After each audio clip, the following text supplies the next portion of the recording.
අයිබෝවන් අලුතම YouTube channel එකට ඔයාලව ආදරයෙන් පිළිගන්නවා. ඉතින් ටික කාලෙකින් ඔයාලට වීඩියෝ එකක් ගේන්න බැරි වුණා. ඉතින් අද අපි කතා කරමු කාලීන මාතෘකාවක්. චූටි පැටවුන්ට මේ දින රස්නේ බලපාන්නේ කොහොමද සහ අපි චූටි පැටව බලාගන්නේ කොහොමද කියලා. මාස 6ට අඩු බබෙක් නම් අපි අම්මගේ කිරි විතරයි දෙන්නේ. ඉතින් අම්මගේ කිරි විතරක් හොඳටම සෑහෙනවා මාස 6ට අඩු බබෙක්ට. මොකද අම්මගේ කිරි වලින් වැඩි හරියක් වතුර තියෙනවා. ඉතින් අම්මා හොඳට වතුර බීලා වැඩිපුර වතුර බීලා ළඟ දරුවට කිරි ටිකක් වැඩිපුර දෙන්න. ඉතින් මේ වෙලාවේදී අම්මා බලන්න ඕන චූටි පැටියා වෙන්ද වගේම මුත්‍ර පිට කරන වාර ගානකට මුත්‍ර පිට කරනවද කියලා. මොකද වෙනද වගේම 7-8 ගමනක් මුත්‍ර පිට කරනවද කියලා බලන්න ඕන. ඒ වගේම දිවා කාලයේදී ඇත්තටම හොඳයි අම්මට පුළුවන් නම් පැම්පස් අන්දන්න නැතුව සැහැල්ලු කපුර දියුලින් මහපු නැපි එකක් හරි කලසමක් හරි අන්දනවා නම්. මොකද ඒක මේ දවස්වල තියෙන දාඩියට රස්නෙට ඇත්තටම දරුවට පහසුයි. ඒ වගේම දරුවට අම්මට බලා ගන්නත් පුළුවන් දරුවා කී පාරක් මුත්‍ර පිට කරනවද කියන එක පැම්පස් එකක් ඇඳුවොත් අම්මට මේක බලා ගන්න චුට්ටක් අමාරුයි. ඒ වගේම අපි චූටි බබාලව මාස 6ට අඩු බබාලා වුණත් ලොකු බබාලා වුණත් මේ දවස්වල අනිවාර්යයෙන්ම දවසට පාරක් නාවන්න ඕන. තව දෙපාරක් හරි කමන්නේ ඇඟ හොදන්න ඕන.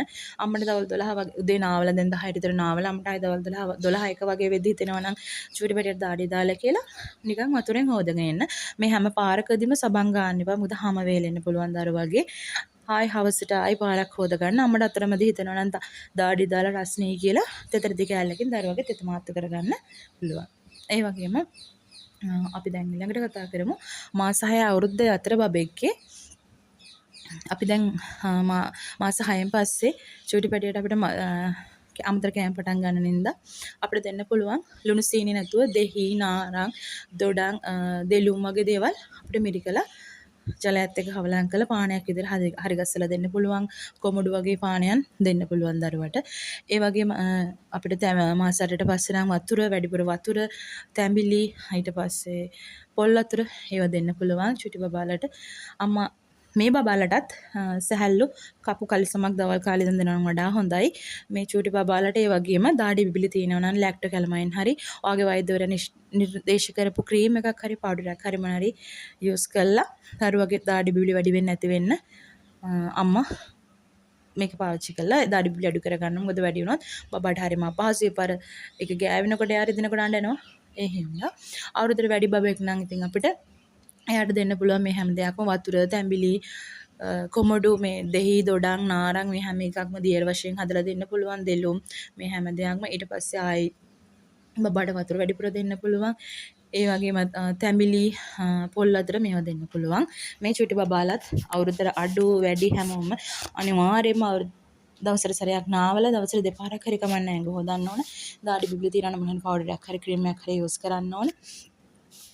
ඒ වගේම බලන්න ඕන මාස 6ට අඩු බබෙක් නම් අනිවාර්යයෙන්ම බලන්න ඕන. මොකද චූටි පැටියට කියන්න තේරෙන්නේ අමාරුයි කියලාවත්. ඉතින් ඒ හින්දා අඬනව ඇරෙන්න බලන්න ඕන. බබා නිදි මතේ නිදාගන්නේ නැහැ. හැබැයි දිගටම අඬනවා නම් අනිවාර්යෙන් බලන්න ඕන. ඊට පස්සේ දරුවගේ තෙල් වල කියලා තියෙන එක වෙනද වගේ නෙමෙයි පල්ලෙහාට ඇතුළට ගිලා බහැලා තියෙනවා නම් දරුවගේ ඇස් ඇතුළට ඇස් යට ගිලා බහැලා තියෙනවා නම් දරුවගේ හැම සුදු මැලි වේගෙන වගේ එනවා නම් ඊට පස්සේ වෙනද වගේ නැතුව දරුවගේ හැමේ තෙත ගතිය නැතුව අර ප්‍රත්‍යස්ථාව නැතිව හැම තෙත ගතියක් නැහැ වගේ දැනෙනවා නම් මෙන්න මේ ලක්ෂණ වලින් එකක් මොකක් හෝ දරුවා අපහසුයෙන් විඩාවෙන් අඬනවා නම් නිදා ගන්නේ නැත්තම් අනිවාර්යයෙන්ම වෛද්‍යවරයෙක් හම්බ වෙන්න ඕනේ. මොකද චූටි ළමයින්ට ලොකු අයටත් එහෙමයි තමයි. හැබැයි ලොකු කෙනෙක්ට වඩා චූටි ළමයෙක්ට මේ ගොඩක් මාරාන්තික වෙන්න පුළුවන්. ඒ හින්දා අනිවාර්යයෙන්ම වෛද්‍යවරයෙක් හම්බ වෙන්න ඕනේ. මේ කුමන හෝ ලක්ෂණයක් අම්මා දකිනවනම්.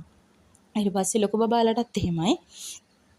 එයාගේ මුත්‍රා කරන ප්‍රමාණය අඩු වෙනවා නම් වාර ගණන අධික තෙහෙට්ටුවක් වෙන්න නම් දාඩිය ගොඩක් පිට කරනවා නම් දරුවා කෑම කන්න වතුර බොන්න කිරි බොන්න අදිමදි කරනවා නම් එයාගේ ඇස්සට ගිහිල්ලා හැමේ සුදු මැලි වෙලා හැමේ ප්‍රත්‍යස්ත අඩු වෙලා ඒ කියන්නේ හැමර වෙන්ද වගේ තෙත ගතියක් නැහැ වේලි ස්වභාවයක් පෙන්වම් කරනවා නම් අනිවාර්යයෙන්ම වෛද්‍යවරයෙක්ට පෙන්වන්න ඕනමයි. ඒ වගේම තමයි උදේ 10 මාරෙන් පස්සේ ඉඳන් 3:00 4 වෙනකන් සමයෙන් අවුරුද්දට වැඩි අපි අවුරුද්දට වැඩි බබාලා ගෙනියන්නේ නැහැ නේ එළියට. අවුරුද්දට වැඩි බබාලා මේ දවස්වල නම් එළියට යවන්න එපා. මොකද අවුව ගොඩක් සැරයි. මේක චූටි බබාලාට ගොඩක් අමාරුයි දරාගන්න. ඒ හින්දා ගේ ඇතුළෙම තියා ගන්න ඕන. ඇතුළේ ඉන්නකොටත් ෆෑන් එකක් විතරක් දාලා තියන්න එපා. තවත් අමාරුයි. දොරවල් ජනෙල් ඇරලා හොඳට වාතාශ්‍රය එන්න දෙන්න ඕන. ඉතින් ඔයාලට මොනවා ප්‍රශ්න තියෙනවා නම් කමෙන්ට් එකක් දාන්න. ඔයාලා මොනවද දෙයක් ඉගෙන ගත්තා නම් ලයික් කරන්න, ෂෙයා කරන්න කියලාත් මම කියනවා.